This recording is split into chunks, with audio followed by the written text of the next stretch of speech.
deliver the presidential address. Dr. S. Armstrong is a professor in the Department of English, University of Madras, specialization in Canadian First National Literature and Cultural Studies. He has published 9 papers. Sir, dice is open for yours.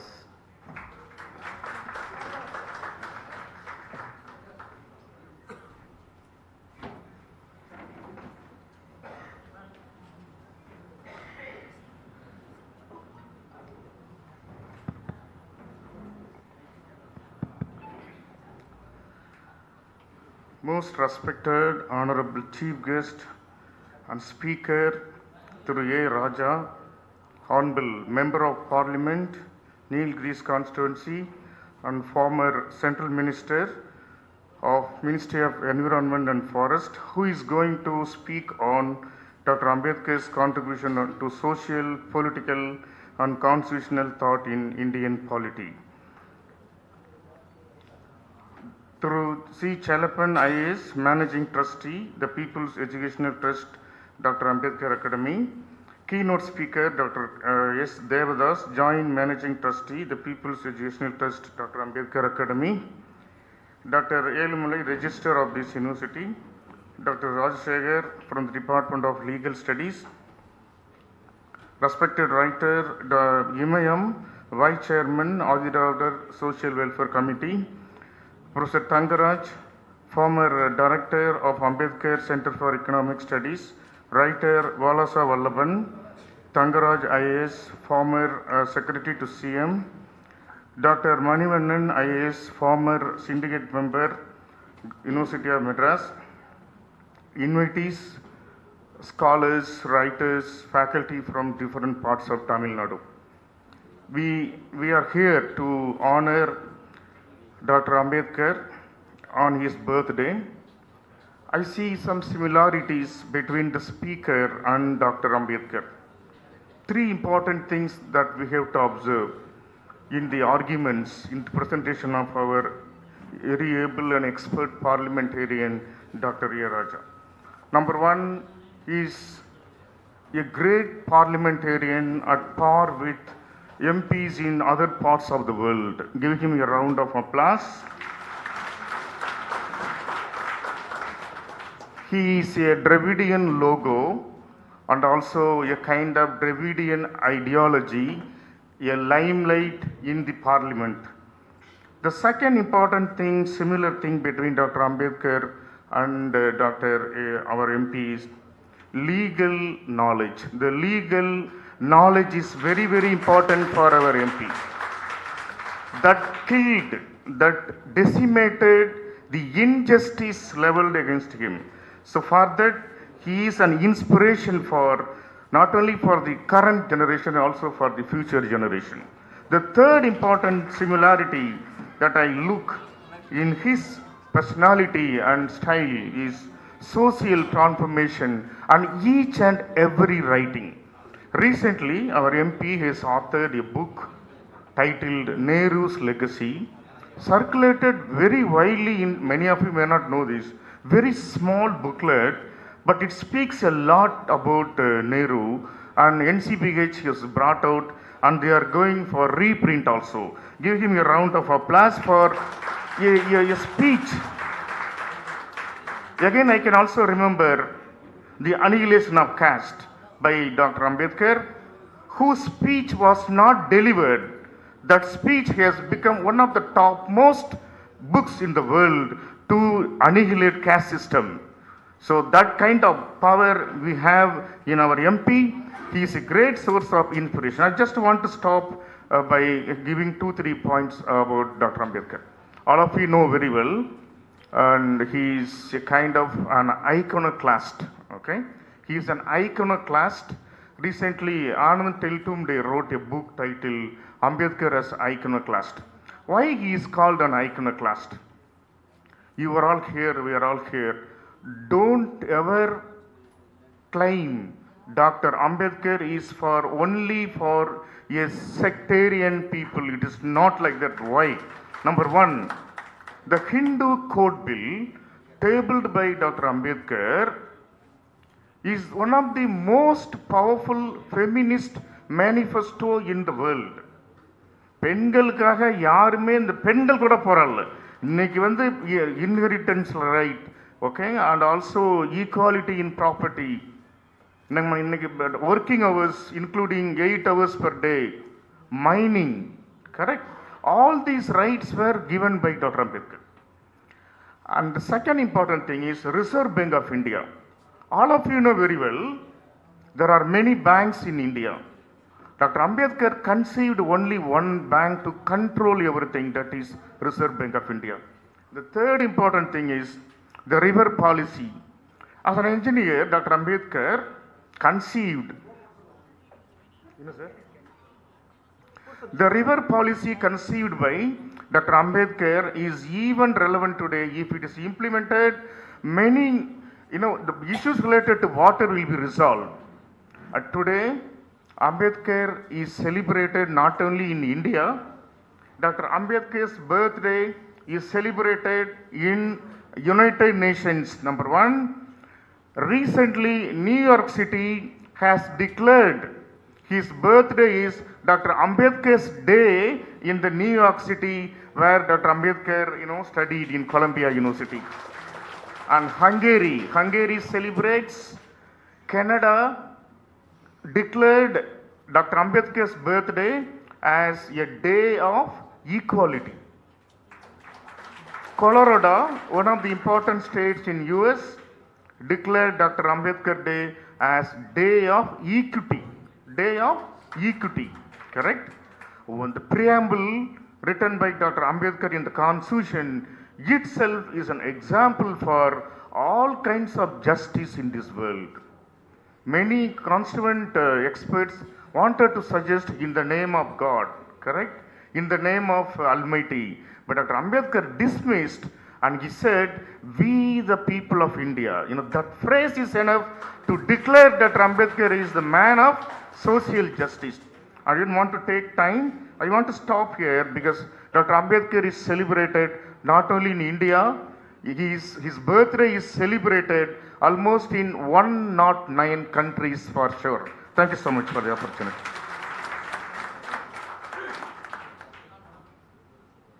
Thank you, Professor, for your insightful and inspiring address. Next, I have pleasure to inviting Professor Dr. S. Devadas, Joint Managing Trustee, People Education Trust, Dr. Ambedkar Academy, to deliver the keynote address and introduce our chief guest.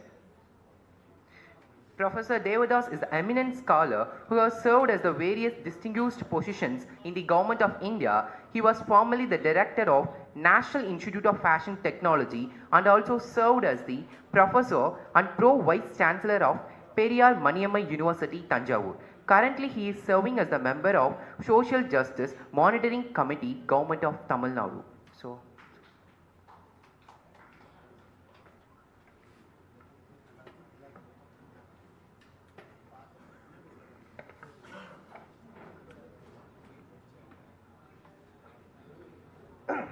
Most respected chief guest of this evening,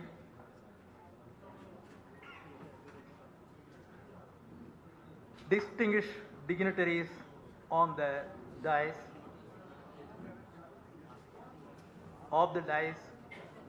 I could see a galaxy of distinguished dignitaries,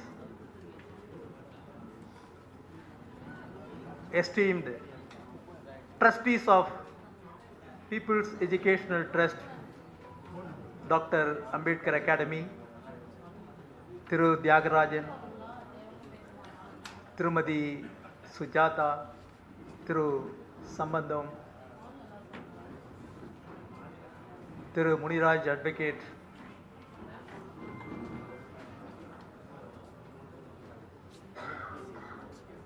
the Vice Chairman of the State SCST, State Commission for SCST, Adithanar, Writer Imayam, distinguished orators, I could see Tamilan Prasanna, திராவிட மாணவர் கழகத்தினுடைய செயலாளர் Rajiv Gandhi, Dravidian ideologues பெரியவர் அறிஞர் வாலச வல்லவன், Tamil Nadu rationalist பாரத்தினுடைய தலைவர் தமிழ்ச்செல்வன், மானமிகு தமிழ்ச்செல்வன், இன்னும் ஏராளமான farmer bureaucrats, friends, கவிஞர் Muthulingam,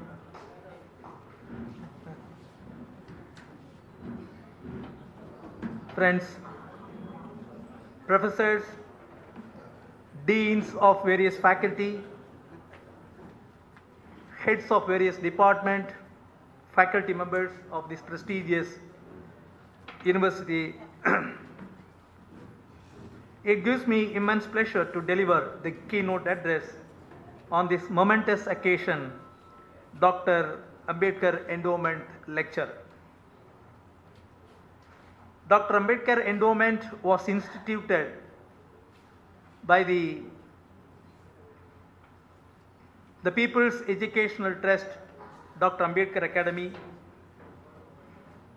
to organize annual lectures that honor Dr. Ambedkar's monumental contributions to the people.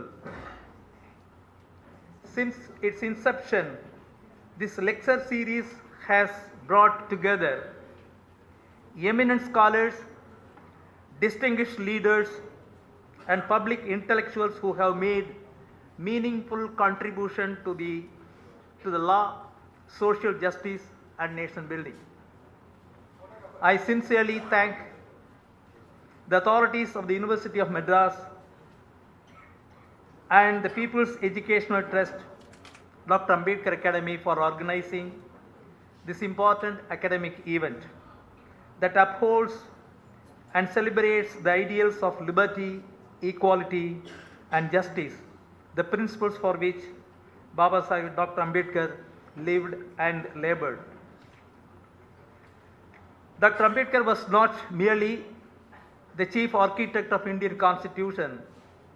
He was a visionary of democratic social transformation, a relentless fighter against caste oppression, and a pioneer who redefined the very essence of justice, not only in legal terms but also in moral, political, and social dimensions.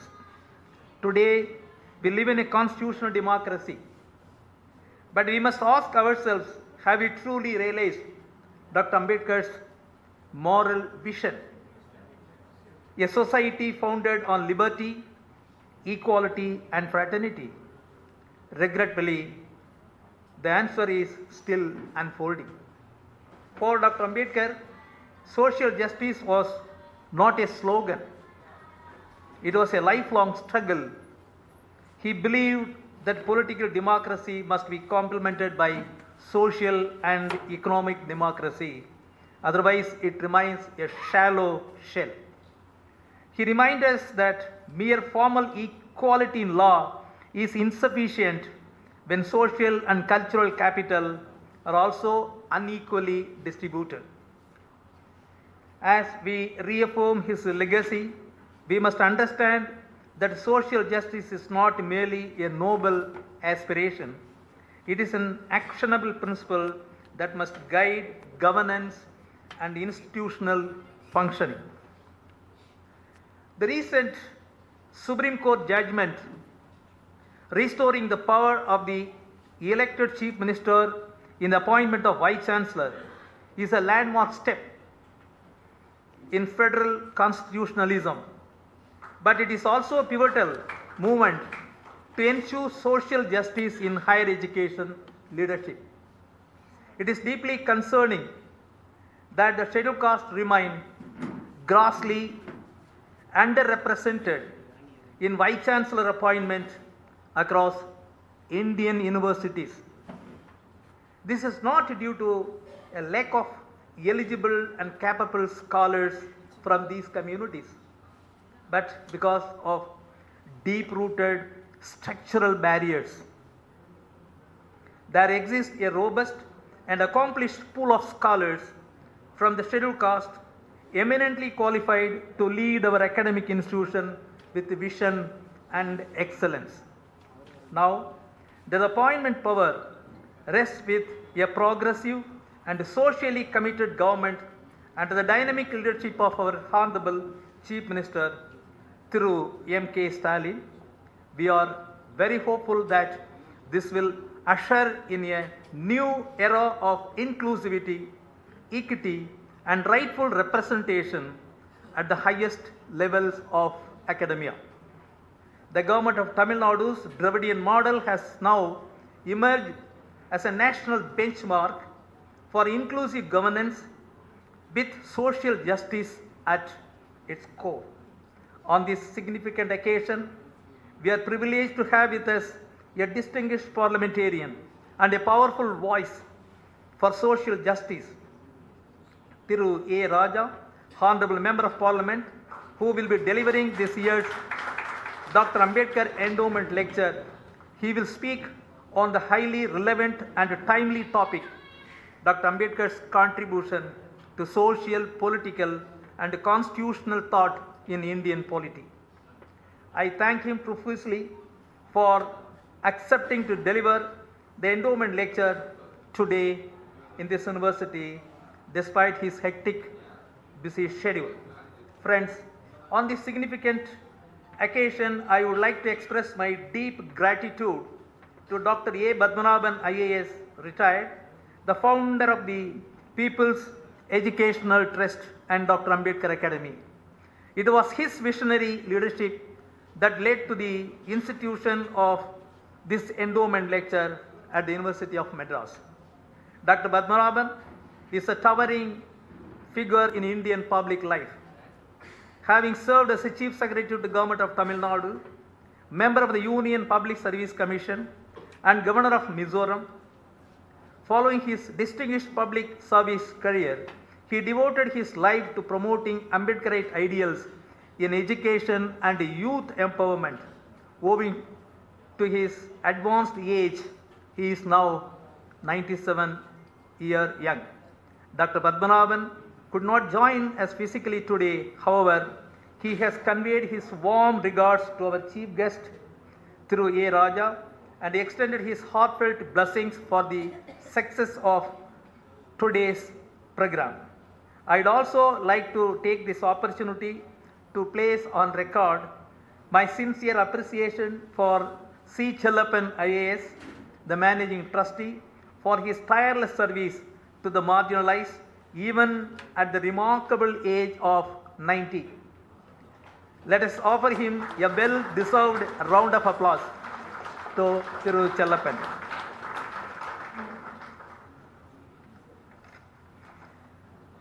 It's my proud privilege to formally introduce our chief guest, who needs no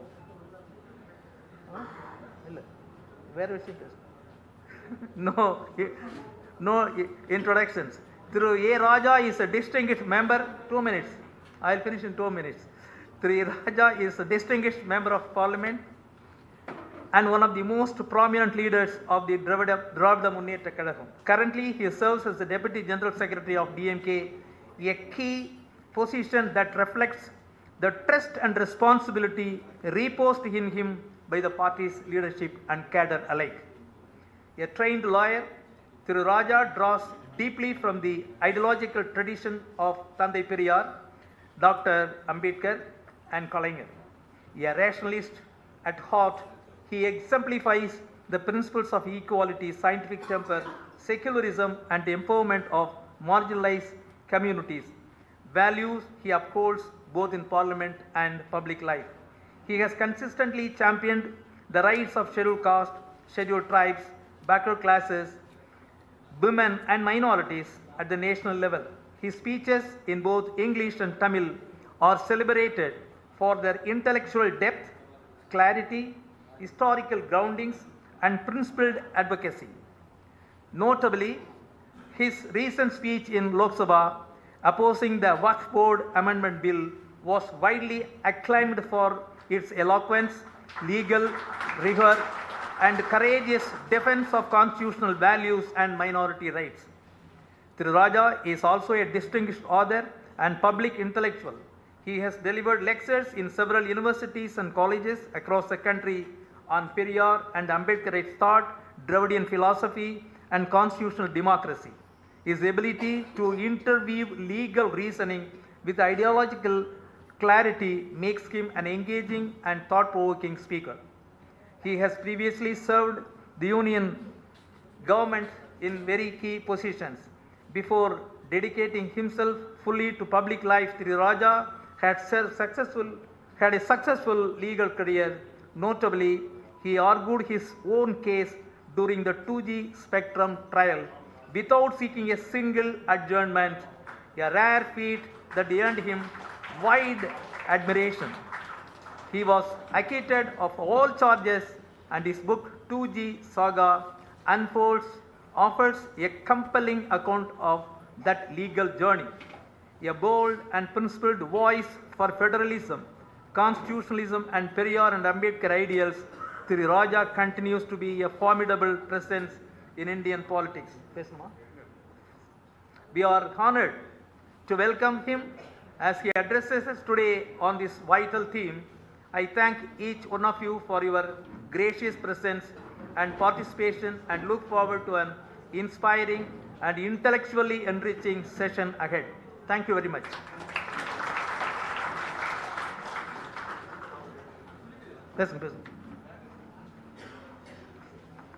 Thank you, sir, for your enlightening keynote and your continuous dedication to academic process and social reform. It is now our honor to welcome the chief guest, the speaker of the day, Thiru A. Raja, Honorable Member of Parliament, Nilagiri's constituency, who will deliver the Dr. B.R. Ambedkar Endowment Lecture on the topic of Dr. Ambedkar contribution to thoughtful political and constitutional thought in Indian polity.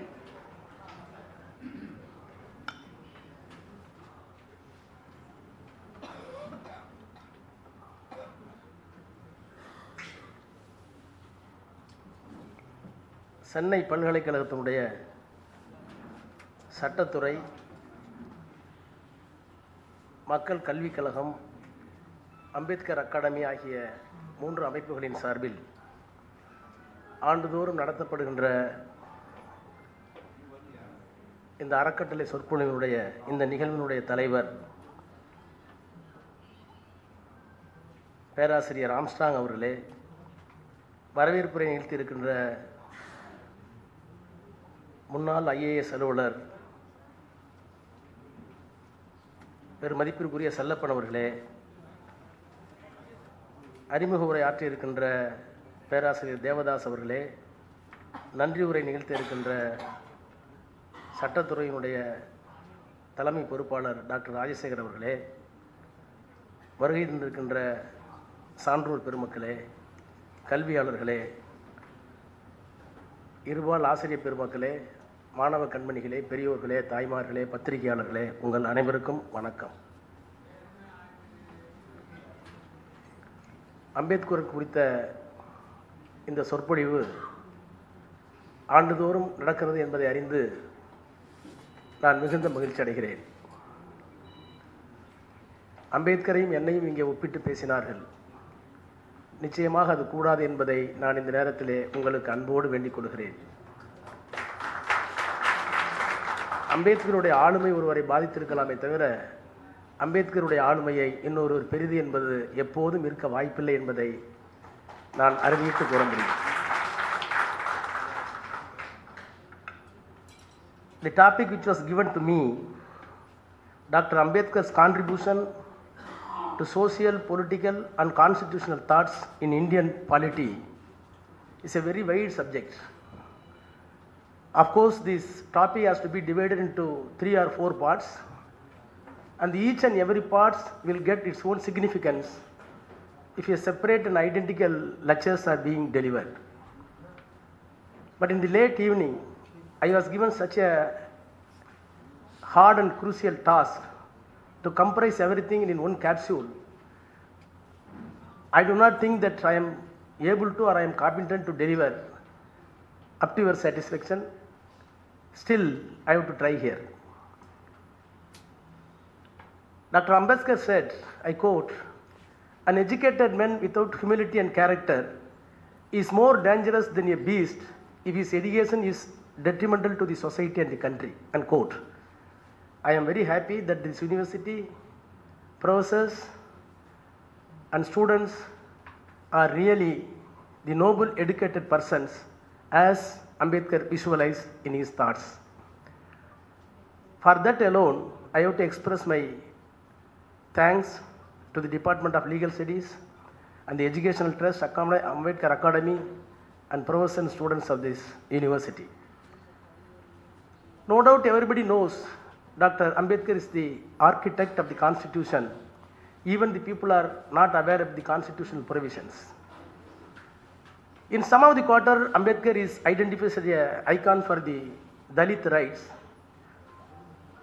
Since the country is divided on caste, each and everybody is having inculcated with the caste feeling in their mind, wanted to give a label for Ambedkar in order to minimize his size of knowledge and wide prowess in the academic career. However, Ambedkar is having many dimensions. In one part of time, he wrote Karl Marx and Buddha. People are saying that left quarter, that the comparison itself is wrong. Ambedkar vehemently said, look, I am the first person returned with foreign abroad doctorate degree in economics, don't teach me. Then he set out the reasons how Karl Marx and Buddha addressed the various issues in the society, including economics. Then everybody stopped to criticize Dr. Ambedkar. So in that sense, he is an economist. No doubt he is a constitutional architect.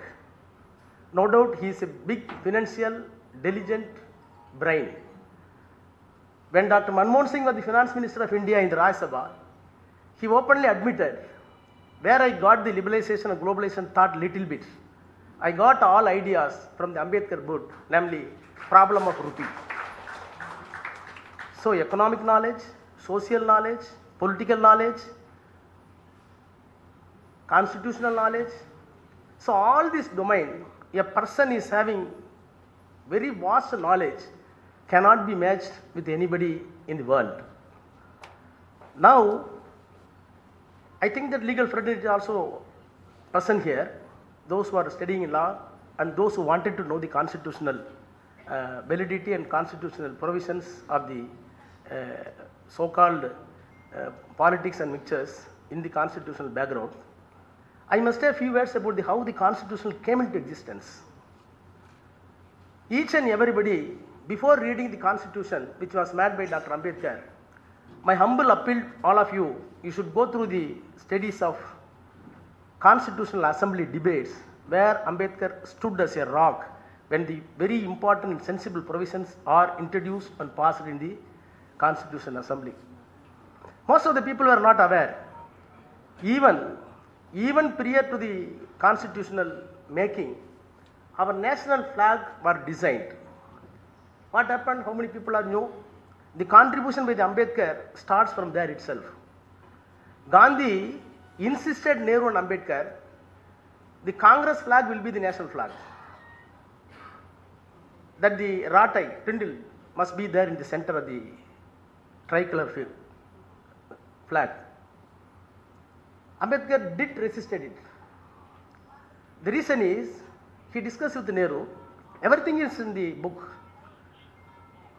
The reason is, the Ratai or Tindil is not a permanent one in the course of Industrial Revolution. He did foresee, today I can go in the bullock cart, tomorrow bullock cart may disappear. Because the society is changing, the industrialization is being taken place. So if you are putting the Tindil, Ratai in the middle of the flag, the international community will laugh at us. Then Nehru asked what will be the solution. Then he discussed in person with Nehru. This country was divided by caste and greed in the name of religion, in the name of Vedas, in the name of Upanishads, in the name of so many so-called literatures. which were vanished at one point of time under the Buddha regime, which was known as King Asoka. King Asoka abolished all this nonsense and established egalitarian society. He invented a chakra which donates. The chakra always, the wheel is always rotating, so that the entire prapancham, the entire universe, the entire society is always changing. So when you are giving a national flag, it must denote no static, it should be dynamic. So put Asoka chakra inside. Ultimately Nehru accepted. When the flag was introduced in the Constitution Assembly, I must quote a few words. Dr. Radhakrishnan, with the ulterior motive I am telling Radhakrishnan. If I am telling Nehru, people will say, oh Nehru. If I am saying Ambedkar, no, Ambedkar, no. I am telling Dr. Radhakrishnan what he said. When the flag was introduced in the Constitution Assembly, so many people did their lecture. Dr. Radhakrishnan says, I should 18 July 1947, for approval, the Asoka Chakra was placed in the middle of the flag as Nehru's choice. On the recommendation of Ambedkar, he said on that occasion, I quote, I should like you to think that the Asokan period in Indian history was essentially an international period. It was not narrowly just a national period, it was a period when India's ambassadors went abroad for faraway countries, not in the way of an empire and imperialism, but ambassadors of peace, culture and goodwill. He did not fail to mention, it is a folly for any nation or race to think that it can only give to and not to receive from the rest of the world. Once a nation or a race begins think like that, it becomes rigid and becomes ungrowing. It grows backward and decays. In fact, India's history can be traced. India's period of decay are those when it closed and refused to receive. Another second point is very important. Ashoka wheel represents a wheel of law, a wheel of dharma. There are ever so many institutions which were worked into our social fabric, like caste and untouchability. Unless these things are scrapped, we cannot say that we either seek truth or practice virtue. This wheel, very important, not Raja, Dr. Radhakrishnan. This wheel, which is a rotating thing, which is a perpetually revolving thing, indicates to us there is a death in stagnation. Death in stagnation. There is a life in movement. Our so-called dharma is sanadana. Our so-called dharma is sanadana, eternal, not in the sense that it is a fixed deposit, but in the sense that it perpetually changing, rotating as Ashoka wheels rotates. Its interpreted continuity in its sanadana character. So even with regard to our social condition, it is essential for us to move forward. This flag tells us, be alert, be ever on move, go forward, flexible, compassionate, decent democratic society in which Christians, Sikhs, Muslims, Hindus, Buddhists will all find a safer shelter, unquote. So when the national flag of this country was designed, Ambedkar did a big role in considering Nehru. Ultimately, the Ratai was removed and Ashok Chakra was placed in the flag. Most of the people are no. Gandhi openly said, my will was not activated. There is no swindle in the flag. I will not salute this flag. It is there on record. Gandhi said, I will not salute this flag. The irony is that he did not salute the flag, but on his dead body, the flag was placed. So making the constitution right from 1946, the national flag itself, Ambedkar's role was very big. Thereafter he introduced the constitution. When the constitution preamble was enacted, he wrote in such a way, we the people of India having solemnly resolved to constitute India into a sovereign, secular, socialistic, democratic republic as it is now. But the socialistic and secular both words are not there when Ambedkar enacted the preamble. He was very clear. As one of our speaker put it, some people wanted to say that constitution must start in the name of God. Then who will be the God? That will be a problem. Some people suggested in the name of Almighty, whether it is Allah or whatever be. But Ambedkar said no. The sovereign power of the country must be derived from the people. So people are our masters. So he put, we the people of India having solemnly resolved so and so. Then, that time you know all better that the partition was effected. Pakistan declared as a theoretic state. அது ஒரு மத சார்புள்ள நாடு. இது இஸ்லாமிய நாடு. They declared Islamic country. But whereas in India, Muslims are there, Christians are there, Hindus are there, Sikhs are there, other minorities like Buddhists, Jains are there. How many languages? More than 6,000 languages. How many castes? More than thousands. What type of food are available across the country? What is available in Tamil Nadu? You cannot get it in Kashmir. What is available in Manipur? You cannot get it in Madhya Pradesh. What about your dress? Your veti and shattai cannot be available in other states. Rajasthani Gurda cannot be here. So, food habits, clothes, civilization, culture, everything is different. That is why Nehru and Ambedkar clearly called it is not a nation, it is not a single country, it is a subcontinent of culture of all. So how the country can be united? How the country is united? Ambedkar was very clear in the Constitutional Assembly. A country can be united if you are admitting and recognizing the differences of the people on their own inheritance. You cannot say one language. No doubt Ambedkar wants a powerful center, a strong center he needs. I belong to Dravidian party which is not acceptable to us. Why I am being called I do not know, but there is a similarities and identical aspect of Periyar and Ambedkar. The reason is Ambedkar is the first person who said and who wrote that if at all any race, any community are eligible to claim this country is their own, they are Dravidians. The entire country was Dravidian country, Nagas. When the Aryan invasion came in the north, slowly the Dravidians are pushed to south, and south is remaining as a Dravidian. The real owner of this country is really Dravidian stocks, Dravidian. The real language is Tamil. This is not said by Periyar or Anna or Kalaignar Karunanidhi or M.K. Stalin, our Honorable Chief Minister. This was written in his book. In such a manner, Dravidian ideology was accepted by Dr. Ambedkar, so that I came from the school of thoughts of Dravidian ideology, and I am saying that Ambedkar needs a strong center, which is not acceptable to us. That does not mean Ambedkar wanted to have a monarchy in the government. Please go through the thoughts on linguistic states. Few days back when I was reading again Ambedkar, I got what we call some flash of thoughts in my mind. The delimitation should be opposed not on the basis of the population alone. Please take note of this.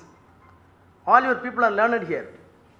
The delimitation is being opposed by all, including DMK and every person, on the basis of the population. Simply because population was controlled by us, don't penalize. That is our defense. The real defense is lying with Dr. Ambedkar. Ambedkar says this country is having multilinguistic, multicultural. When you are having multicultural, multilinguistic, the representation should not be on the head count. How many people are Tamilians? So we are having 40 MPs including Pondicherry. If Maharashtra is having more than, they will go 80. No.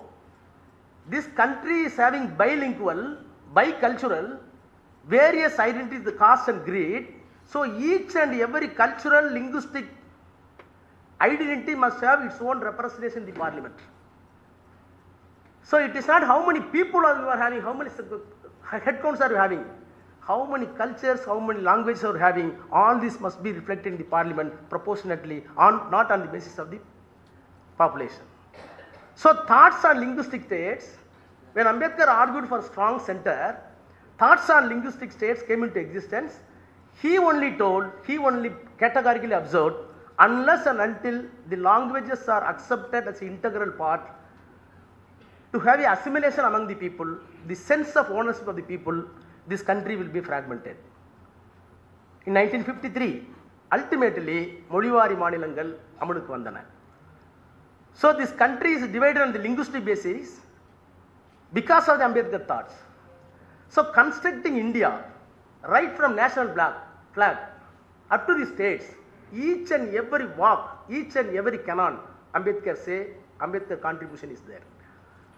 All right, now I come to latest question. The constitution was enacted in the year 1950s. Now we are passing 70 years over the constitution. In 1972, a big question was asked before the Supreme Court. You may be aware, Kesavananda Bharati case. All right, constitution is good. The fundamental question argued before the Supreme Court, larger bench of 13 judges. The argument took place continuously 70 days. The big legal brain of India at that time, Palkiwala, argued the case on behalf of the government. What is the question? All right, constitution can be amended, can be changed. Whether the basic structure of the constitution can be amended or not, that is the question. Then condition prerequisites came into argument. All right, basic structure we know. What are all the features of basic constitution, basic structure? Then they set out what are all the basic structure of the constitution. அரசியல் சட்டத்தின் அடிப்படை பண்புகள் என்ன? First, democracy. Second, secularism. Third, equality. Fourth, federalism. Fifth, rule of law. Sixth, independent judiciary. These 3 points the constitution embodied, which cannot be altered at any point of time by the parliament. No doubt parliament is having power under the constitution to amend the law, including the constitution. You know better, constitutional amendments are being coming often. That too in Modi government, constitutional amendments are very cheap. They can do anything because of the brutal majority. That is not democracy. Ambedkar said, what is meant by democracy? Democracy is not merely a form of government alone. It is essentially an attitude of respect and reverence towards a fellow man. The last man should be revered. That too, when the subcommittee for minorities was constituted under the constitution framing, when the constitutional debate took place in the Constitutional Assembly, there was a subcommittee for the minorities that was headed by Sardar Vallabhbhai Patel. Sardar Vallabhbhai Patel was the president of the minority subcommittee. Who are all the members? Pandit Nehru himself member, Rajendra Prasad himself member, Dr. Ambedkar himself member, then K.M. Munshi is member. 4 members, including the Prime Minister of India later, including the President of India later, including the Law Minister of India later, were the members, where Sardar Patel was the chairman of the subcommittee. He moved a resolution. That resolution says what type of rights should be given to the minorities. All these things were contemplated. Then very important thing I said, national flag. Then coming to the aims and object clause. Before the constitution, a resolution was moved by Pandit Jawaharlal Nehru, that is very important. I think that 13/12/1946, if my memory is correct. Aims and object of the constitution was moved by Pandit Jawaharlal Nehru. He moved. Then one Jayagar, you know, the national, very, very big constitutional aspect. He opposed the resolution, giving the amendment on the basis of, on the reason of, the Muslim League is not ready to take part in the Constitutional Assembly. Partition was not affected, 1946. So, when the Muslim League boycotted the constitutional provisions in the Constitutional Assembly, question arose before the Assembly, in the absence of Muslim League, in the absence of the representations from the Muslim League, whether the resolution can be passed or not. Everybody opposed. There was a chaos. Then Rajendra Prasad, the chairman, president of the Assembly, called Dr. Ambedkar suddenly. Ambedkar, please guide us. the opening sentence of the Ambedkar itself on the resolution, because he was shocked. He was not supposed to speak on that day. He said immediately, Dr. B.R. Ambedkar, I quote, Mr. Chairman, I am indeed very grateful to you for having called me to speak on the resolution. I must, however, confess that your invitation has come to me as a surprise. I thought that there was some 20 or 22 people ahead of me. My turn will come tomorrow or day after tomorrow. If it did come at all, would come tomorrow. I would have preferred that, as today I have come without any preparation whatsoever. என்னென்ன 4 நாள் கழிச்சு கூப்பிடுங்க நினைச்சேன், நான் ப்ரிப்பரேஷன்லாம் வந்துட்டேன் அப்படின்னு சொல்லிட்டு அவர் பேசியிருக்கார் பாருங்க. அப்படின்னு சொல்லிட்டு பேசியிருக்கார். The lecture which was delivered on the day,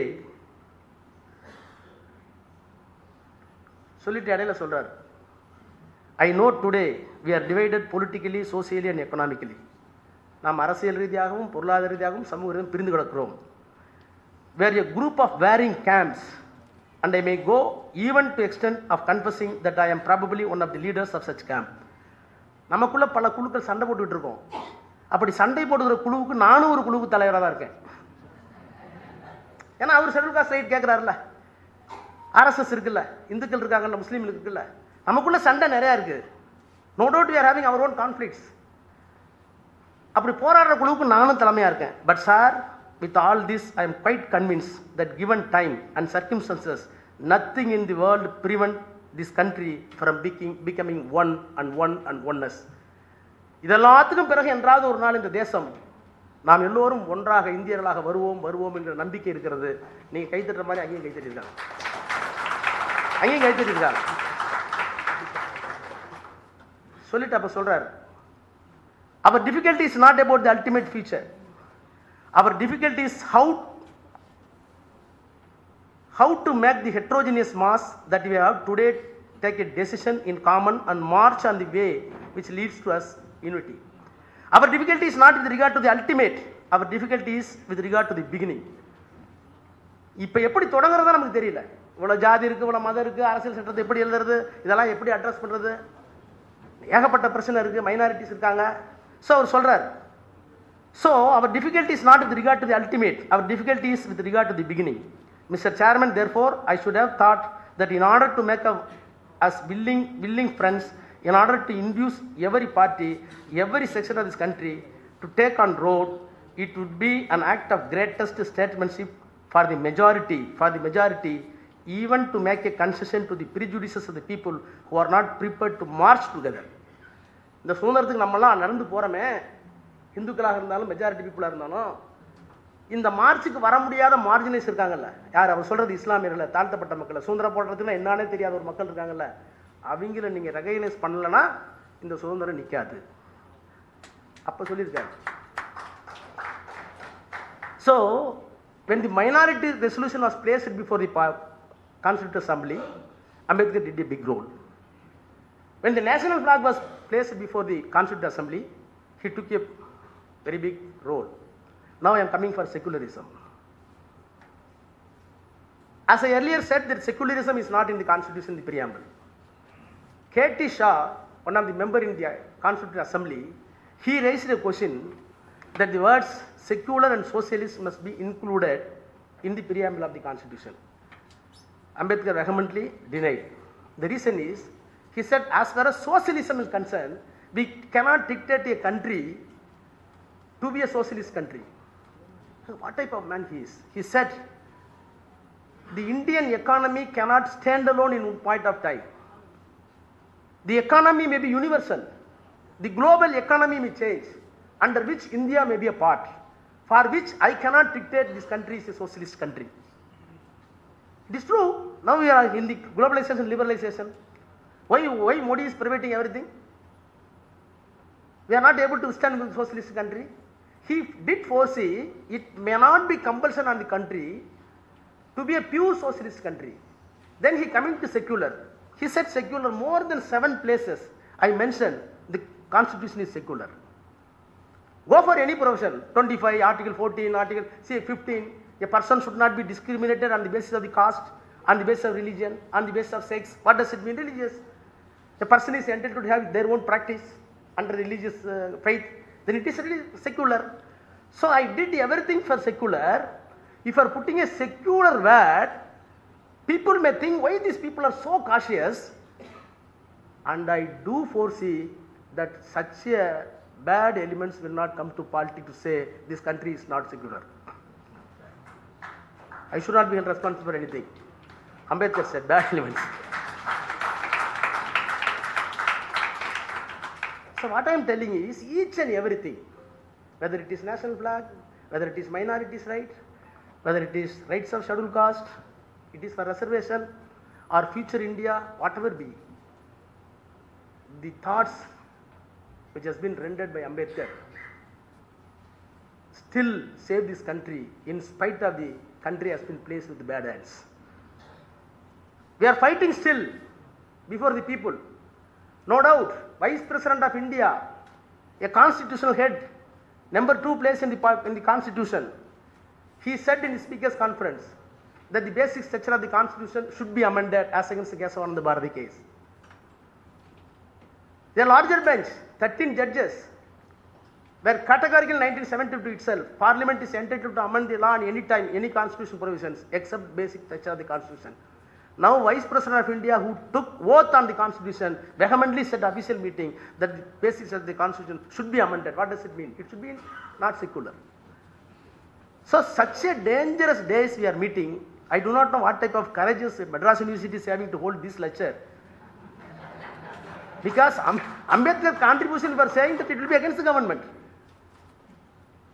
In spite of that, we have to speak about the truth. So Ambedkar did see, yes, there were the fragmentations on the basis of the caste, on the basis of the religion. In spite of that, he needs a strong India in which all resolution can be possible within the legal framework of the constitution. Still people are having faith upon the constitution.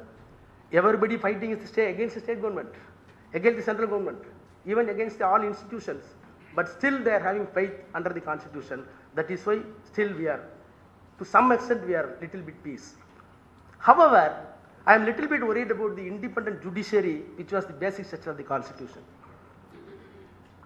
As a lawyer, not I am speaking any politics, I said in the parliament itself, the Ayodhya verdict, which was given by the larger bench, the first time in India as a student of law, I said, a judgment was delivered in a crucial issues where the author of the judgment is not at all there.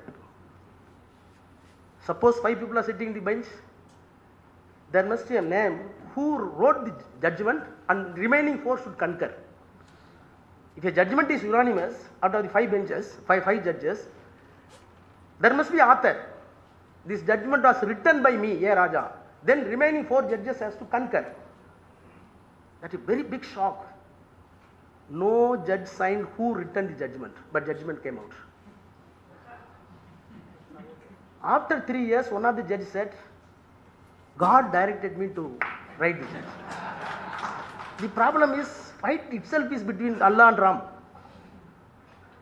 Both are God. Which God gave a direction to you? If Ram gave a direction to, what about the Allah?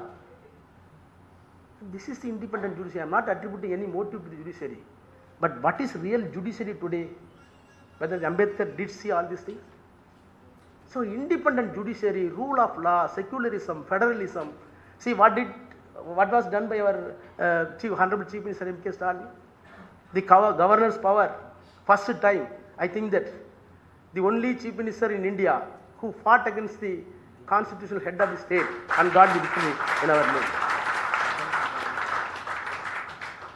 Justice Patanjali was very famous in 1960s in the Supreme Court. He openly said, we are having every power discretionary power under Article 142. If the law is not made by Parliament, we can make law also. Not mere interpreter of the Constitution. We can make law. What we are delivering judgment, it will become the law of this land. We are having such a discretionary power.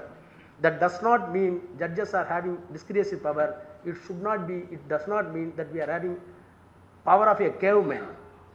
Discretion should not be caveman discretion. It should be a reasonable and plausible discretion.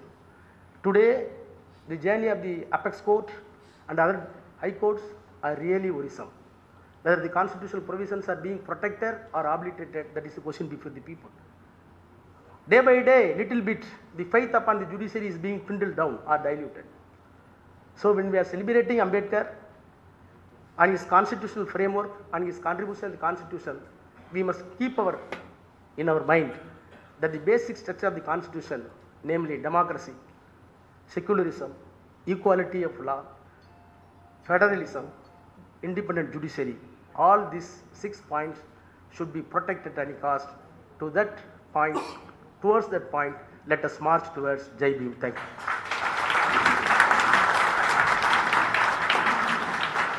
Thank you so much, sir, for your powerful and thought-provoking words. Your insights have truly added immense value to this evening occasion.